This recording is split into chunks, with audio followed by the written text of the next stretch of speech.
thing in your nightmare, that thing that's holding you back, that thing that's dragging you down, that thing is you. You will not outwork me. And the whole gig is just a giant hustle. That's all it is. Life is just a hustle. That's all life is. One giant hustle. She already got a bunch, so Yeah. go get those. Oh, she's double fisting them. What do you got? No, don't rip it off. Go ahead. What is that? You know, you might as well go ahead and let her What have is that it? one. Yeah, you might as well. All right, good afternoon. It's nighttime for me. I don't know when y'all are watching this, but we're gonna fix one issue that we talked about in the past. Got something in I want to share with y'all. I like sharing information with y'all. And you know, if I'm sharing information, I've done my research, I've done my digging, and it's probably the cheapest option for the best quality, best bang for the buck that you could possibly find. So let me flip the camera around and show you the problem that we had that you already know about and our solution. All right, so one of our main problems we went over in the past is, as you've seen at Fayetteville and other tracks like that, they wrote on my window even though we instructed them to write on the quarter glass. And it's not super easy to get off. This is just some glass cleaner. As you can see, even with glass cleaner, it's still in there, man. And of course, this is Lexan, so it scratches extremely easy. So if I sit here and put a bunch of force on it and scrub in one spot, it's going to scratch all up in that spot. So we're going to, there were some suggestions in the comments about how to clean this Lexan. So we're going to probably try some of that. I know over time it will eventually wear off, and I know if we can just get it to soak, then we'll be all right. Like that right there, if you just keep the rag wet, we can work it out of the cracks gently like that. The trick is to get the stuff wet. So we probably need to get a wet rag and it'll come right out. But we don't want to have to fight with this continuously every single time. So the solution is getting the decals for the quarter window that has the car's numbers. So you always see it on like the fast cars, radio cars and stuff like that, where they have the car's numbers and the name on it and everything. Stuff's pretty cool, but I'm nowhere near that level. I never put no numbers on the car. Definitely not putting no name on it. I don't feel like I'm nobody. I advertise my channel, but I'm not putting my name on my window. I'm just not at that level of a racer to be known like that at all. I'm not even a racer yet. But the car numbers, we were avoiding all of that, but it has become an issue. As you can see, I don't want to deal with it every single weekend or every single time we go to the track, so we fixed it. So the thing is, where do you get them cool car numbers at? The ones that actually look good. Now you can order cheap vinyl and stuff like that, you know, and they're decals, they look good, but how about the really cool looking ones? I did some research, I looked into it, and they're about $200 a set because they're custom made, they're designed, you pick your colors, backgrounds, all that. If you type in drag race car numbers or just race car numbers on Google, you'll come up with all sorts of results. And I have put in hours and hours of researching and digging on Etsy, eBay, Amazon, Google, multiple websites of where's the cheapest and where's the best for custom designed decals. So here's what we come up with. Now I asked John's opinion, Randy's opinion, multiple people's opinion on how you pick a car number. And this is what I come up with. The 74X No Time Pro Tree. The No Time Pro Tree I went ahead and put on there because last time they actually wrote the car number on here as they were instructed, but then they turned around and after writing the car number, they come back and wrote no time on the window. So I said, well, we're going to try to put it into that, and we're going to make sure we have no time Pro Tree on every single one. I'd rather have no time on it. That way, you know, I decide if I want to show the time. If it's one of them situations I want to show the time, then that's cool. The car says no time, but we give the tower the clearance. They put the time up on the board, and we're good. It's no big deal.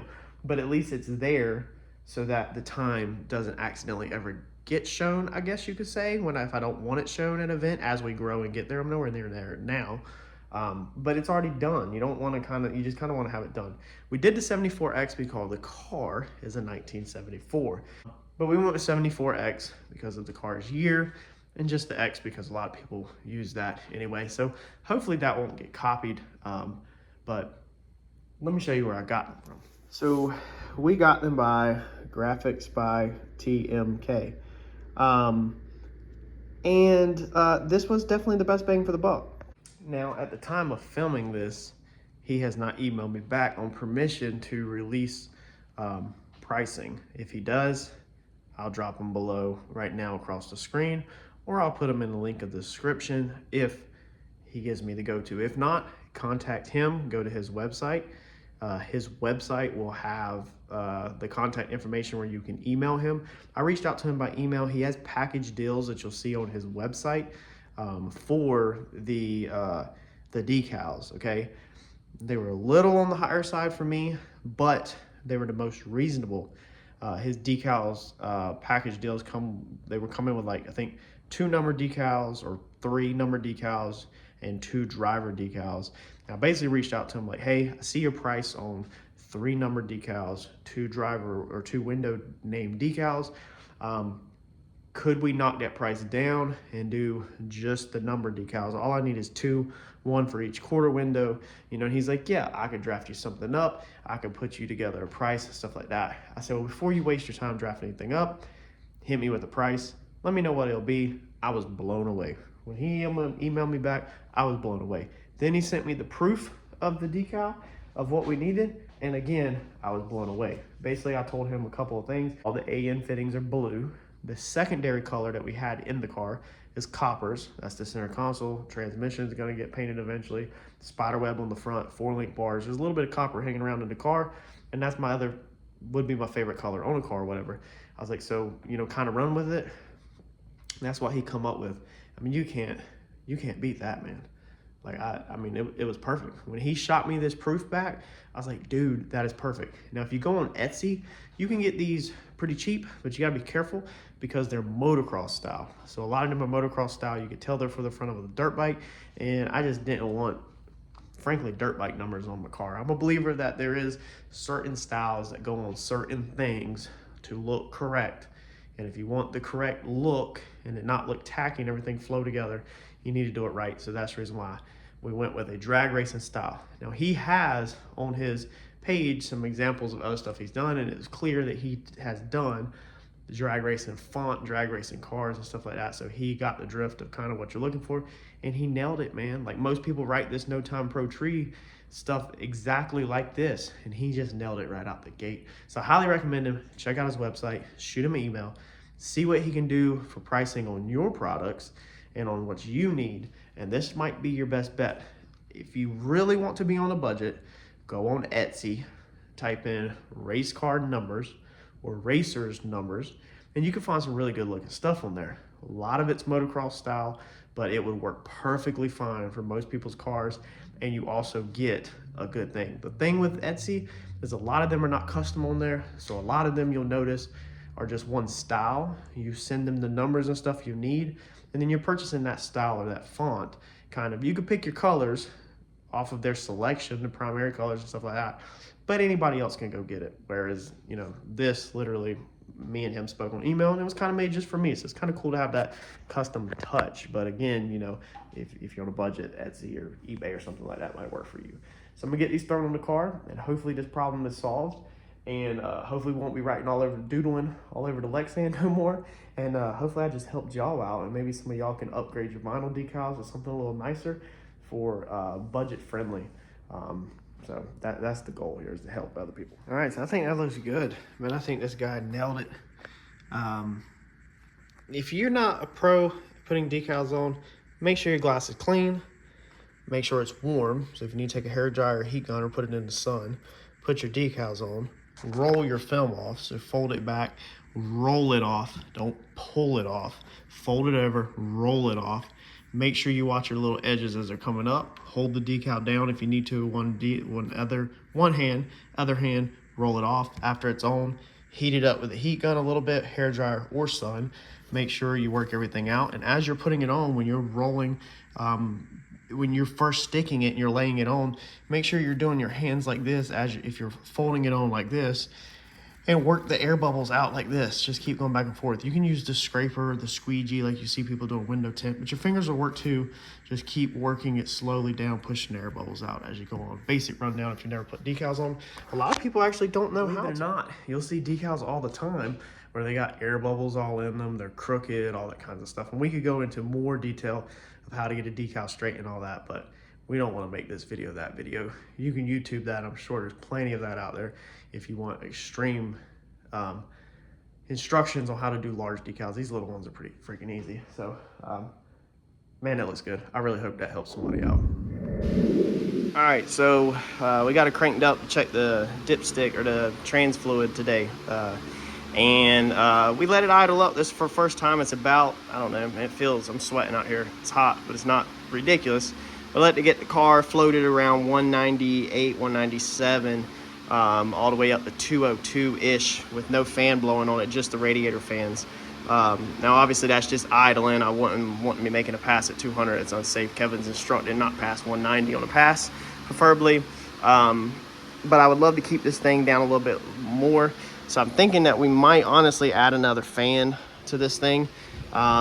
We've got this one right here, but we might go ahead and put a little one, measure this out, what real estate we have to work with here, and maybe see if we could fit one more here, and then maybe even one more down there, and then maybe even seal up this a little better with some caulking and stuff around this when we take this out, to try to just help see if we can improve you know, the airflow on this thing.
Alright, so we pulled this thing up here in the shade, let this thing cool down for a minute. It's wanting to float between 182, 184, all the way up to 202 whenever I cut it off.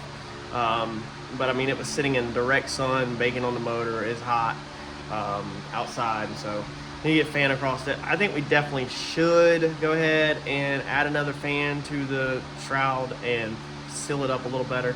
Don't think it's gonna hurt anything. Sitting in the staging lanes is obviously in the summer with the car being black. It's gonna be a lot of heat baking down on it, even if the car's not running, even if you push it up. And I just think it would help that when we crank the car up, that we, you know, immediately had more fans pulling air through the radiator. I don't think that can hurt anything at all. So learning some stuff here today, even at the house, getting a little bit more idle time on it, and just getting used to the sounds and everything, like what it should sound like.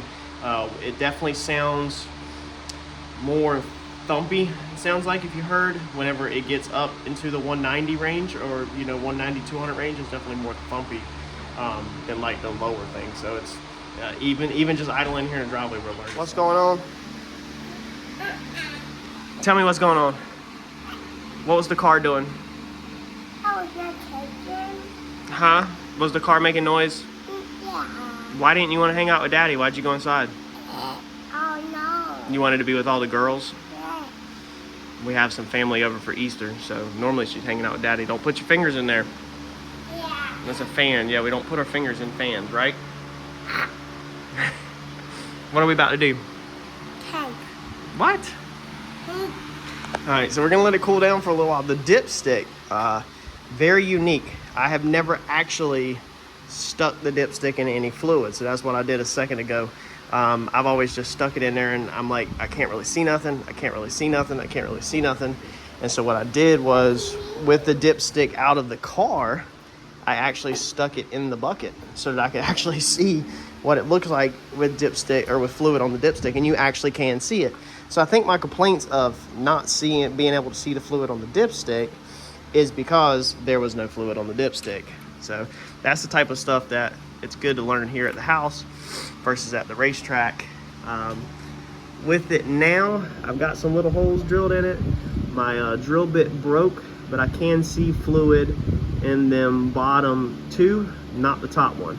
So I think we still need a little bit more. I think I need to be able to see fluid in the top one also, and not just the bottom two. But like I said, this thing needs to cool down for an hour or so, cool off before we proceed, and then we'll keep adding fluid. Probably literally been our issues, not necessarily that we can't see the fluid, but literally that we ain't had enough fluid in the car all this time. So we've probably been making these passes with low transmission fluid.